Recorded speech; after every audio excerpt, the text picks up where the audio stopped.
ભાવનગર સીમાડી સોની સમાજને મેડિકલ ક્ષેત્રે તેમજ પેથોલોજી ક્ષેત્રે મદદરૂપ થવાની ભાવના ધરાવતા ડૉક્ટર પ્રકાશભાઈ આર રાજપુરા ભાવનગરના સોની સમાજ માટે હંમેશા સેવાકીય પ્રવૃત્તિ માટે સદાય તત્પર રહે છે. આવો આજના એપિસોડમાં આપણે તેમની મુલાકાત લઈએ.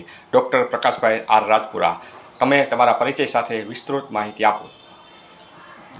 ડૉક્ટર પ્રકાશ આર રાજપુરા, છેલ્લા 50 વર્ષથી હું આ ક્ષેત્રની અંદર સંકળાયેલો છું.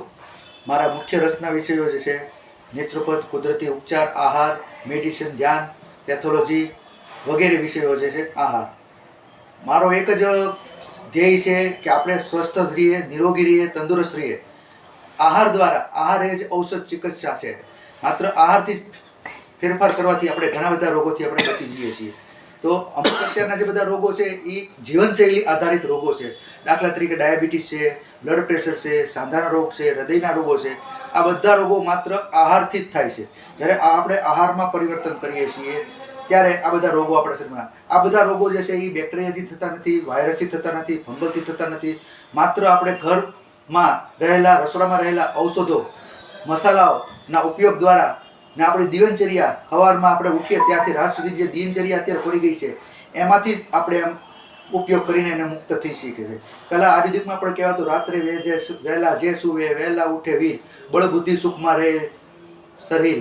તો આ મુજબ તો આપણી લાઈફસ્ટાઈલ અત્યારે બધી ફરી ગઈ છે. એના કારણે આ બધા રોગો જોવા મળે, અનિદ્રાના રોગો જોવા મળે છે, બરાબર, મેન્ટલ સ્ટ્રેસ જોવા મળે છે, તાણ જોવા મળે છે, બીપી જોવા મળે છે, સાંધાના રોગો જોવા મળે છે.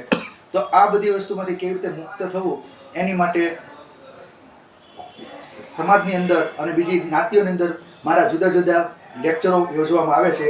હું લેક્ચરો છે હું વિનામૂલ્યે આપું છું. યુનિવર્સિટી અંદર છેલ્લા હું 30 વર્ષથી વિઝિટિંગ પ્રોફેસર તરીકે કામ કરું છું, જેમાં એનેટોમી, પેથોલોજી, ફિઝિયોલોજી, બાયોકેમિસ્ટ્રી, આહાર, ફૂડ, ન્યુટ્રિશન વગેરે હું વિશે લેક્ચર આપું છું. જુદી જુદી સંસ્થાઓ જ્યાં બોલાવે છે, જેવી કે રેડક્રોસ સંસ્થા છે, ત્યાં પણ હું વિઝિટિંગ લેક્ચર લેવા જાઉં છું. તખ્તશિલા કોલેજ જે છે ત્યાં પણ હું લેક્ચર લેવા જાઉં છું.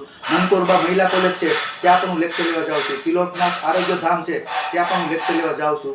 તો આપણો એક જ હેતુ છે કે હું સ્વસ્થ રહું તો બીજા બધા પણ સ્વસ્થ રહે. એક વ્યક્તિ સ્વસ્થ હશે તો સમાજ સ્વસ્થ બનશે, અને સમાજ સ્વસ્થ હશે તો આખો દેશ સમાજ સ્વસ્થ બનશે. એવી એક ભાવના સાથે હું આ કાર્ય કરી રહ્યો છું. અને મારું જે જ્ઞાન જે છે એ જ્ઞાન હું વહેંચવા માંગુ છું અને સમાજને ઉપયોગી થવા માંગુ છે. અત્યાર સુધી સમાજે મને જે આપ્યું છે, જે કાંઈ હું સૌ સમાજ થકી સૌ, તો સમાજનું ઋણ ચૂકવવા માટે હું જ્યાં જ્યાં બોલાવે છે, જિલ્લા પંચાયતમાં, બેંકમાં, સોસાયટીમાં, કોઈ પણ જગ્યાએ છે, હું આરોગ્ય વિશે એક લેક્ચર આપું છું. બીમાર પડ્યા પછી સારવાર કરતા પહેલા બીમાર જ ન પડીએ એવા આપણે પ્રયત્નો કરવા માટેનો મુખ્ય હેતુ છે, જે માત્ર આહાર દ્વારા આપણે આ બધા રોગોથી તે મુક્ત મળી છે. બાકી આ બધા રોગો છે એ જીવનભર રહે છે. બીપી હશે તો ડૉક્ટર કે જિંદગીભર બીપીની દવા લ્યો, ડાયાબિટીસ હશે તો ડૉક્ટર કે જિંદગીભર ડાયાબિટીસની દવા લ્યો. તો એક દવા લેવાથી, એલોપેથી લેવાથી એની સાઈડ ઇફેક્ટ ઘણી બધી આવે છે અને બીજા રોગો નવા ઉત્પન્ન થાય છે, એની દવા શરૂ થઈ જાય છે.